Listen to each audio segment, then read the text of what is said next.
So yeah, Dr. Biglan is a senior scientist at Oregon Research Institute and is president of Values to Action. His book, Nurture Effect, How the Science of Human Behavior Can Improve Our Lives in Our World. I really appreciate Dr. Biglan for being here today. We did want him last year, but unfortunately he was busy, so let's welcome Dr. Biglan.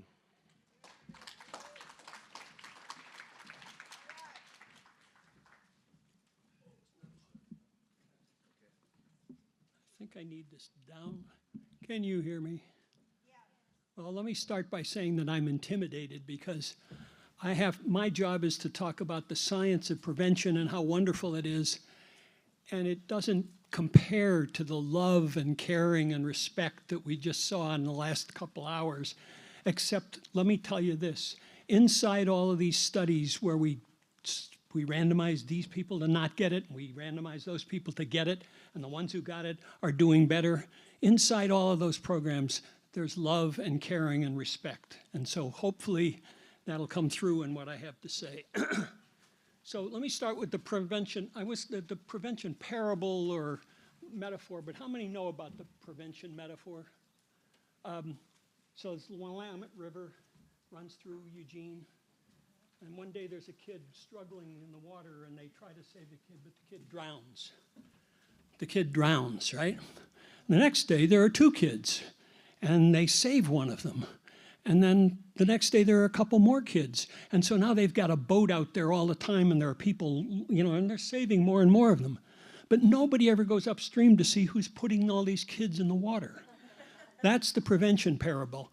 What we can do is go to where these problems start and actually do things that could make it less likely that will happen. And I will tell you that in the last 40 years, there's been tremendous progress in identifying programs and policies that can do that. And so I'm going to take you through some of that, and I better get started. So first of all, adolescent substance use in Oregon. 29% of 11th graders reported consuming alcohol in the past 30 days. Among 8th graders, the rate was 11%. This is the latest data we have. 14% of the 11th graders in Oregon reported engaging in binge drinking, defined as consuming 5 or more drinks in a row. 23% of 11th graders reported vaping nicotine. And approximately 20% of the 11th graders used marijuana, with the shift being towards vaping as a primary method of consumption. And last but certainly not least, in 2023, there were 106 unintentional opioid overdose deaths among those younger than 25. Oregon has a significant drug problem. And I am here to say that if we could implement all of the things we know about prevention, we could massively reduce the number of children and adults who end up having these problems.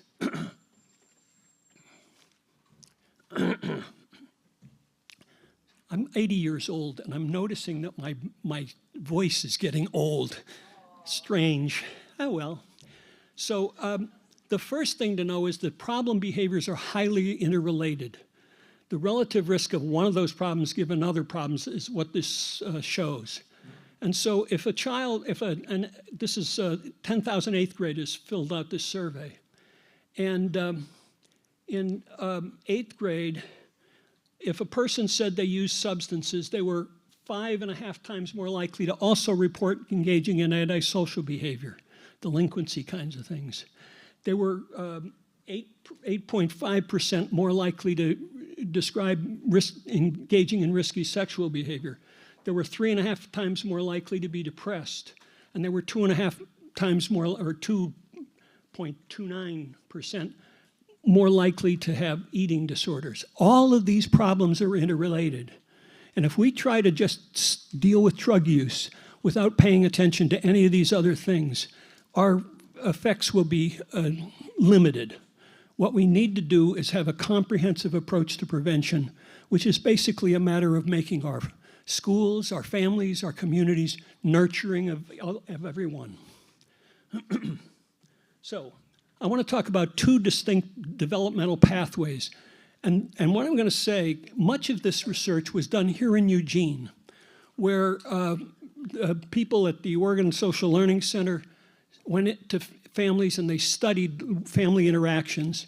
And these are some of the things they learned, that there are two distinct developmental pathways. The first one might be called the fast developmental pathway, because on this pathway, children get into adult activities much faster than they do in the other pathway. So it goes something like this. Can I point this to these? Is it on? Is it on? Yes. Okay. No, I can't because I don't have a microphone. Well, this is, okay. This is going to be you've liberated me. Thank you. All right. Now we're cooking. So, in the fast developmental pathway, if a family has coercive interactions, and what do I mean by coercive interactions? Okay, so mom says to 5-year-old Grayson, Grayson, it's time to go to bed. And Grayson says, I don't want to go to bed. And mom backs off. Well, what just happened? Well, Grayson got reinforced because he ain't going to bed. Mom got reinforced because she backed off and he stopped yelling. And what has been found is that in families where there's a lot of stress, their families are more likely to use aversive behavior to deal with each other. Just shut up. And very often that's enough to stop somebody from doing something nasty. And what happens is that when kids learn to use this kind of aversive behavior, well, first, let me point this out. This is more likely to occur in families where there's a lot of poverty and where there are families who are exposed to discrimination. I don't want to suggest that I'm blaming the families for what is happening. They are living, on average, in more difficult, stressful circumstances. And when you're living in difficult circumstances, you're just a little bit more likely to have trouble being kind and patient and caring and so on. And so what happens, though, is that the kids in these families are less likely to develop good self-regulation, because good self-regulation is things like, Grayson, it's time to go to bed, and Grayson doesn't want to go to bed, but Grayson has learned to go to bed, and it's working for him to go to bed. And so they're developing self-regulation. If they don't develop good self-regulation, they're more likely to be aggressive and uncooperative, and when they get to in school, they're more likely to fail academically because teacher says you're supposed to do something, child doesn't necessarily do those things. And they're more likely to be rejected by their peers. They're more likely to be rejected by their peers because they're difficult to get along, or maybe just because they're poor, or maybe because they're different in some way. And so in those circumstances, those kids get to middle school, and what happens is that they meet other kids who are similarly rejected. And the kids who are rejected suddenly meet other kids who are rejected, and it's magic. They're friends. Here in Eugene, a colleague of mine was studying this, and he got kids who were at risk to have problems and had that kid bring in another kid, and these were all boys. Boys are more of a problem in many aspects of society. I probably shouldn't say that, but the evidence is there. This woman agrees, right? So what happens is that they're friends, and so this colleague of mine brought these kids in, pairs of boys, and asked them to talk about things that would be of interest to boys that age, right? And what he discovered is that if the boys talked about deviant behavior, stealing something or doing something nasty and so on, and the other kid laughed, deviant talk, laughter, deviant talk, laughter, it predicted the kids being arrested 2 years later. Yeah, pretty powerful. And so what you have here is deviant peer groups that start to try all different kinds of things. And what's more likely is antisocial behavior, depression, drug abuse, and early childhood. Early child rearing. And the early child rearing is interesting because I said this is a fast developmental pathway. There's an evolutionary reason for this pathway. In a dangerous world, you may not have your babies unless you have them right away. And so there's a tendency in these difficult, stressful situations for people to have their babies earlier. It's a survival strategy that humans evolved for difficult situations. The other thing I'll point out is that cardiovascular disease, which is one of the main causes of death in this country is made more likely by these kinds of environments. So, the other thing I want to point out is that child abuse and neglect is a risk factor for virtually every psychological and behavioral problem we have in society. If we could significantly reduce child abuse and neglect, we could prevent all kinds of problems. And I'm happy to report that in recent years, Oregon has adopted a set of practices that are significantly reducing child abuse and neglect. And as a result of that, in the years to come, we can expect to have fewer problems and all of these problems. This is a chart from a guy named Greg Miller, and it summarizes a whole bunch of research that's been done that basically explains how difficult these kinds of difficult interactions. Now, this dad is being firm with that girl, but I suspect if this was all he did, they wouldn't take the child away, they wouldn't call it child abuse, maybe, maybe not. But even with just nastiness, disapproval, and so on, it results in changes in the epigenetics, which is this expression of genes, that it leads to expression of genes that prepare that person to survive better in difficult circumstances, but it also hastens the development of all kinds of physiological processes, and these physiological processes make cardiovascular disease and all kinds of illnesses more likely. So when we're trying to create these nurturing environments in families and schools, we can contribute to reducing all of the psychological and behavioral and health problems that our society has. And I would point out that in the United States, we have the highest levels of premature death of any country. How am I doing? Not a lot of love so far. Let me get to that. Okay, so nurturing environments. I was on a panel for the National Academy of Medicine that was designed to look at all of the preventive interventions. This was about 15 years ago. And as I studied it, I realized that all of these interventions have a number of things in common. They all make environments more nurturing. So what do I mean by nurturing environments? Well, first of all, they minimize toxic biological and social interactions, aversive ones. They reduce those. They help families to replace those, and schools, to replace aversive, pushy, nasty, disapproving environments with caring and listening and accepting. I was just so struck by the people you were listening to and how much what is fundamentally going on is that they're caring for each other. They're respecting each other. Here might be a kid who feels like they're terrible because they're using these drugs and everything is hopeless. And here's somebody who's just relentlessly being accepting. And that is so important to improve everybody's well-being. And it also, nurturing environments limit opportunities and influences for problem behavior. Opportunities like kids home alone without any supervision, which is one of the times when kids are more likely to engage in problem behavior. But it's also a matter of reducing influences for problem behavior. The marketing of tobacco, alcohol, other drugs, unhealthful food are all major risk factors that are causing many of the problems we have in society. You can account for about 1 million excess deaths a year from the marketing of tobacco, alcohol, guns, and an unhealthful food. I could go on, but I won't. The third one is to richly reinforce diverse forms of pro-social behavior, which is vital to the development of self-regulation.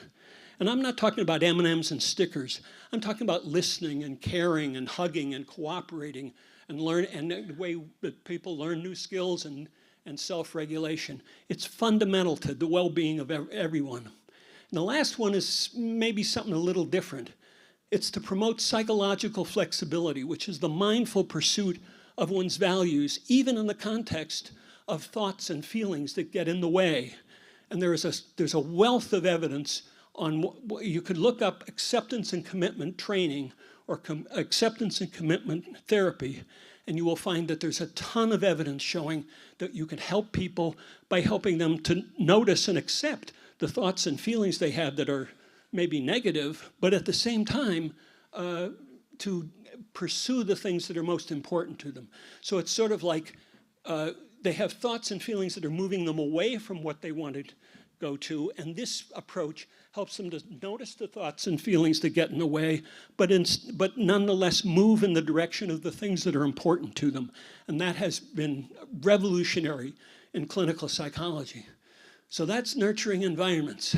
Now, what you get if you have that is kids have good self-regulation, they develop language and social skills, they develop academic success, prosociality, friendship with other pro-social kids, and you get compassionate, multiply skilled, and resilient kids who are values-oriented. So that's kind of what we need.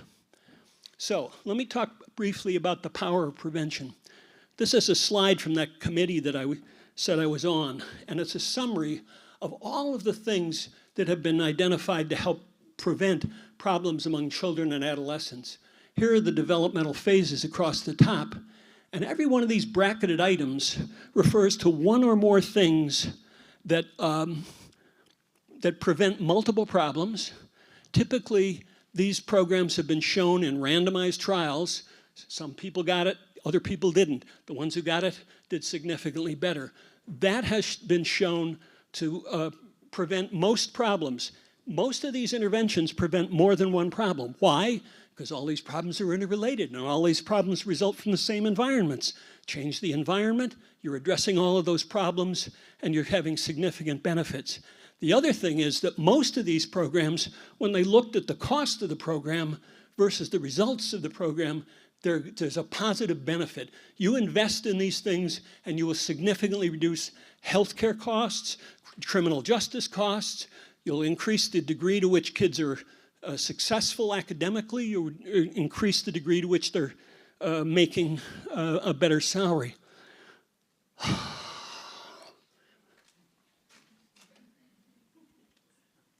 Okay, this is hard work.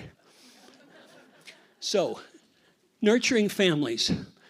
I'm going to talk about nurturing families, and then I'm going to talk about nurturing schools. And so let me just say this. There are at least 16 parenting programs that have been shown to prevent substance use and related problems that are risk factors for substance use. And the key components of all of these programs is they replace harsh and inconsistent discipline with patient, clearing, and consistent guidance. They build positive family support. They increase effective parental monitoring, which is critical to preventing problems. And so I'm just going to flash these in front of you, but if you, so all you get from this is there are these programs. These programs need to be made available. There is a significant effort in Oregon to get many of these programs widely used, but we're still not reaching nearly as many families as we could. And by the way, is Leslie still here? There's one of the scientists who's been doing these family programs. University of Oregon is not only the #1 team in the country, but they have some of the best prevention scientists working in this country. And Leslie used to be the president of the Society for Prevention Research. But all of these preventive interventions are available to us, and many of them were developed here in Oregon, and the efforts to increase their availability of them, it's growing, but we could put a lot more money into it. So that's 8 of the programs. And this is another 8. And by the way, these programs have been help diverse groups, Hispanics, Black people. I don't know of a specific one with Native Americans, but that's something that needs to further work. But I'm just going to describe 2 of them. One is the Nurse-Family Partnership, and that was developed originally at the University of Rochester, which happens to be my alma mater. And what they did was they decided that they would try and find young women who were pregnant and it was their first child and they were at risk. Maybe they're, the child, a young woman who's 16 years old, she's pregnant, and what's going to happen? So imagine you're 16 years old, you discover that you're pregnant, your boyfriend says it isn't his anyway, and you don't want to marry him, and your parents are angry. What do? Well, along comes a nurse, and the nurse comes to visit them as early in the pregnancy as possible, and she gets to know that person, that young woman, and she helps that young woman. Well, is there anybody in your family that you could go to? Well, I've got this aunt, and she never really disapproves of me. Okay, I'll come back next week, but how about if you talk to her in the next week, and let's see if we could get something going there. So the nurse is helping her to develop her social relations, so there's some social support. And then the nurse is talking to her about, well, what do you want in the way of education? So she helps her to beginning to continue to pursue her education. And then she makes sure she gets prenatal care. If the mother's smoking, she gets her to quit smoking because it's a risk factor for the babies. And then when the baby's born, the nurse continues to work with her for about 2 years. But can you remember your first baby? One comes to mind is my granddaughter, and she's about this big. And the kids went off to play volleyball, and my wife and I are taking her. And one time, and my wife runs a preschool, so she's pretty good with this. But one day, we cannot get Ashlyn to stop crying. We cannot get Ashlyn. And I'm on the bed going like this with her, and she's still crying. And so finally, Jen got there, and she calmed down and so on. But you can imagine how difficult it is if the first time you've had a baby. Well, here's a nurse who said, no, that's not unusual, and here are the things you can do, and the mothering gets better as a result. And they followed these kids into adolescence, and they found that there were significant effects reducing abuse and neglect. Children's behavioral development was better. Mother's economic well-being was better. Time to the next baby was increased, which is a pretty important one, right? A 16-year-old who just had a baby, if she has another baby, the stress is going to be even greater. So if you can get that, not happen so quickly, that's good. And the children's arrest as adolescents was significantly less. This is something that's useful to every community, and it is being used here in Oregon. And then there's a positive parenting program, Triple P. That's in about 70 countries nationwide. And it's a community-wide system of parenting supports and includes brief media communications about how you can deal with common problems of kids. And it's more extensive interventions are available when needed. And so there have been many randomized trials, but one in South Carolina, they randomized I think it was 9 counties to get this program, and the other 9 counties didn't get it. And what they found was that in the counties that got the program, there was significantly less child maltreatment, simply as a result, mostly, of helping parents with very simple advice about how to deal with the common problems of young children.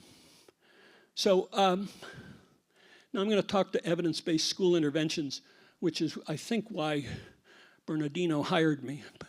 But I don't think I think he'll be okay that I talked about the families, because you should know about the families too. So this is a list of evidence-based school interventions, and every one of these has been shown to significantly reduce substance use at the same time that it's doing many other beneficial things. But I want to talk about 2 of these in particular. One is the good behavior game. And the good behavior game is pretty simple. It's you have put kids in small groups. So you're going to be group A and you're going to be group B.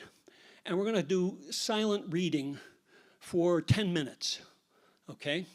And so if during that 10 minutes, there are 3 or fewer spleens in your group. What's a spleen?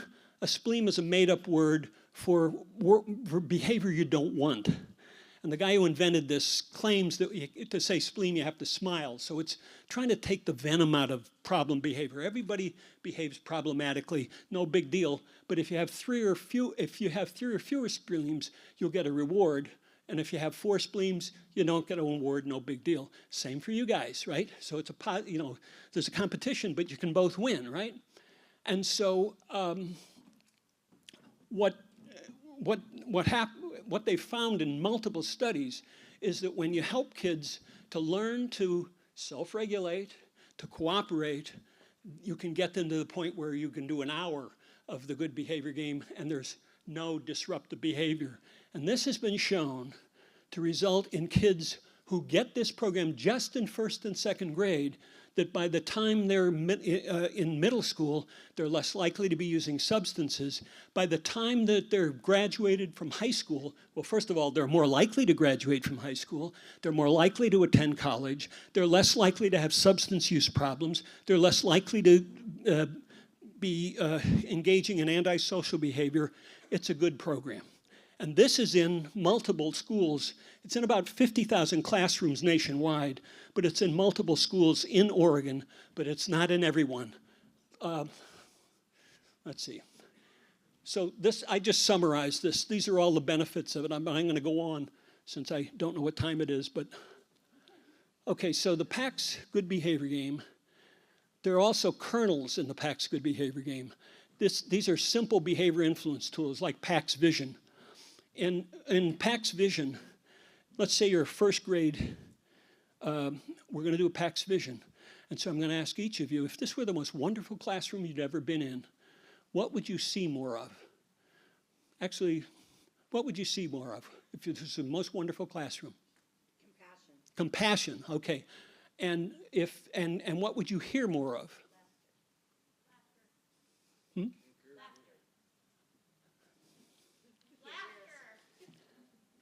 What would? Laughter. Laughter, thank you. It isn't easy being 80 years old. And what would you see more of? Engagement. Engagement. And what would you do more of? Learn. Okay. So teacher puts these up on the wall, right? On a poster, right? And then she says, what would you like to see, hear, feel, and do less of? And that's another poster, right? And now these kids are deciding what kind of an environment they want. And these aren't some dead poster you never look at. These are posters that the teacher uses every time. Now, kids, we're going to go to lunch. And when we're walking down there, what would be some packs that you'd want to see? What some of those behaviors? And the kids are saying what they want to see. And it's creating a very cooperative environment. That's just one of the kernels. Another one that the teachers love is PACS Quiet. Teacher has a harmonica, and when she toots on the harmonica, the kids have been taught to turn and look at the teacher and go like that. That's it. Teachers love that. There was a principal who was describing how, oh yeah, he was in the gym with this number of people, and he tooted on the harmonica, and they all got quiet. This is something teachers love. The kids don't mind it. They're having time, and the way you taught them to do that is you toot, and oh, you did it. You did it all. Let's have one of Granny's wacky prizes. And Granny's wacky prizes are things you aren't allowed to do in a classroom. But if you do this, you can do them. So I've been in a classroom where the prize was you can turn your chair around. Every kid stands up, turns the chair around, and sits down. They can do that for 20 minutes. It's a huge reward. All the rewards are things you're not allowed to do, but you're doing them contingent on stuff you want. It works. Okay. The cost benefit of this is amazing. There is evidence that when this program is given in 1st and 2nd grade, investing $1 in it produces $65 in benefits, reduced healthcare costs, reduced criminal costs, increased income, and so on. This is the kind of stuff we need. Now, there's another one, cooperative learning. this is similar to the good behavior game, but it's more used in middle schools and high schools. And there's a guy named Mark Van Ryzen who's at the University of Oregon who is, has done several studies of this. And what he does like in a middle school is he'll form groups of maybe 4 or 5 kids, and they have to cooperate. So let's say that the lesson is, what's the structure of the federal government? Executive branch, Senate, House, and Supreme Court, right? So you're going to read up on the Supreme Court, and you can tell your friends about it, and you're going to do the House, and you're going to do the Senate, and you're going to do the presidency, okay? So the kids are, each of them is contributing something, and they're cooperating. And by the way, they make sure that the kids are diverse with respect to all the kinds of things that, you guys always hang together and you never hang with any of these people. No, we're going to have some from here and some from here, and we're going to put you in a group. It is amazing the impact that this has. It's long been known that it increases kids' learning, but what Mark Van Ryzen has shown is that it significantly increases the degree to which kids feel accepted, the degree to which kids don't feel marginalized, and it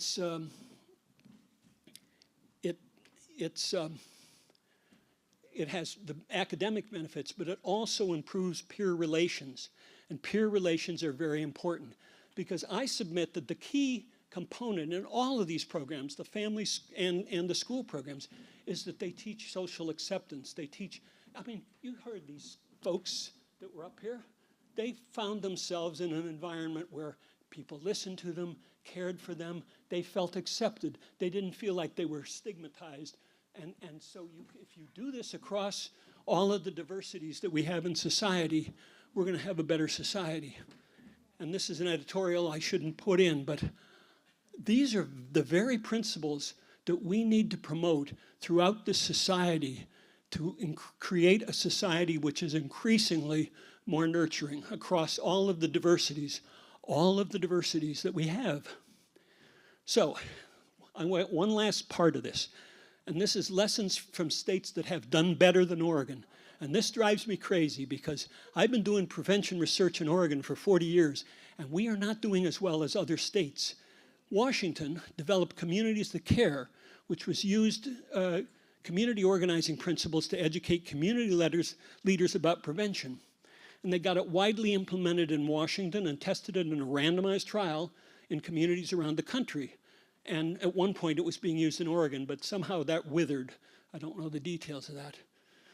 Since then, they've built a system of prevention that's working in every community in the state of Washington. And their success was due in large part to close collaboration between state government and research community. And my colleague, Leslie Lev, is writing that down because we are trying to get the prevention scientists in Oregon to work with the state on these things because it will be beneficial to the children of Oregon. Okay, so, and I say this at the end, the prevention scientists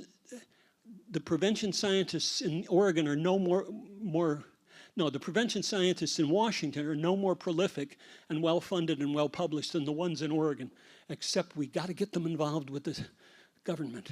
Okay, then there's Pennsylvania. Pennsylvania had a prevention center, research center at Penn State. They're undefeated, by the way. We should be worried about that. And every community was in Pennsylvania was educated about effective prevention and was guided to choose one family intervention and one school intervention. And they were given people a choice, increasing choices. If I say, you got to do this, but I say, if you could do this or this, and you pick it, you're a little more motivated to follow through.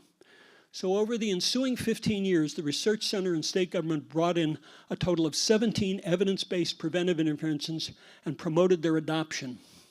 This is a list of those, and I can tell you every one of these has been shown in multiple randomized trials to make a significant difference. And these were added since then. I mean, it's almost every evidence-based family and school intervention that's available. 16 years after they began the work in Pennsylvania, they assessed adolescent problem behavior in all 388 school districts. And the district that used communities of care had significantly lowered levels of adolescent substance use, delinquency, and depression. And I should thank, by the way, Pam Pierce, because when I originally communicated some of this, she said, well, is Pennsylvania doing better than Oregon? So I looked it up, and by damned, Pennsylvania has significantly lower substance use rate than Oregon, so we need to change that. Pennsylvania has a much lower level of adolescent substance use than Oregon and lower levels of all the other problems. And so, Colorado has adopted that approach that worked in Pennsylvania, and they are making progress. So to summarize, adolescent substance use is highly correlated with other problems. Oh, and by the way, did I mention neither the Cooperative Learning Program or the PACS Good Behavior Game said anything about substances?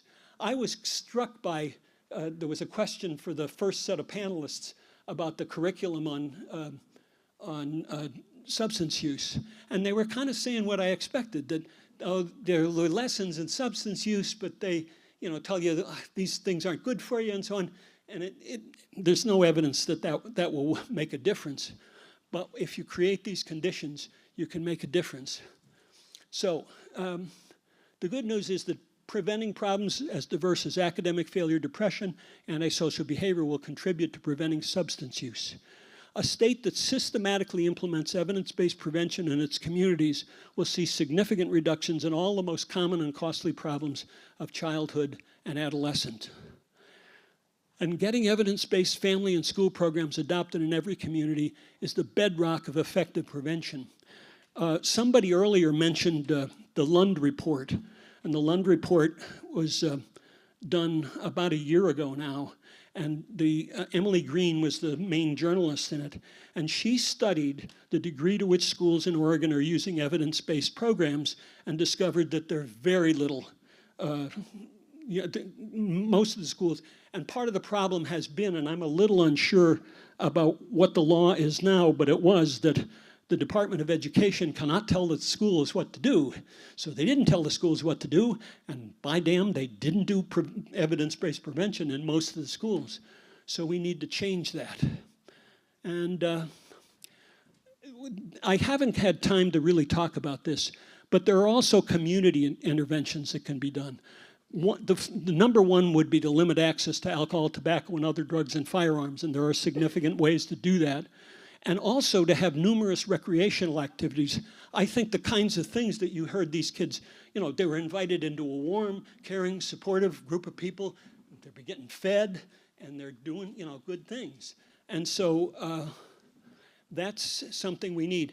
Iceland, about 10 years ago, had the highest level of substance use of any of the European countries. They counted as European. And so Iceland decided that they'd put in a comprehensive effort. And so they really cracked down on the availability of these substances, but they also found recreational activities for every kid. So there'd always be something that these kids could be involved in. And they now have the lowest levels of substance use of any country in Europe. And so it wouldn't hurt to have more affordable housing, parks, walkable neighborhoods, trees, flowers, attractive buildings. We need nurturing societies. And if you join Values to Action, we could show you how to create an action circle that promotes effective prevention. And I think I'm done. This was, in some ways, the bumpiest talk I've given in a long time. But I thank this group. That we had no spleens from these two groups, and they were very helpful. They kept looking at me and seemed like they were paying attention. So I ignored the rest of you because I can't see you anyway. So thank you. So we have time for a question or two, if that's okay. If anyone has a question, please raise your hand. We're okay. You covered it well. Yes. Oh, one question here. Okay.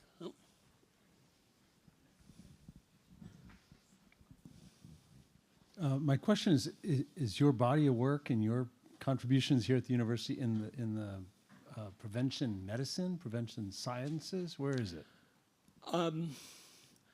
Well, I left the University of Oregon in 1980, but I went to Oregon Research Institute and I'm still a member, but I'm pretty much retired from it. But what I was doing was prevention research, and the research was mostly paid for by National Institutes of Health, and it was focused on how you could prevent. We started out with how you could prevent tobacco use and did a number of studies, but as we were doing them, we were finding out that, oh, these kids that smoke, they also engage in antisocial behavior. We found out that all these things were interrelated. And so it is medically relevant. I could go on and on, but did I come close to answering your question? Okay.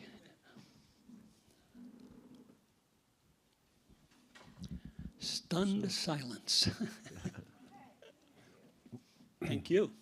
Well, thank you very much, Dr. Biglan.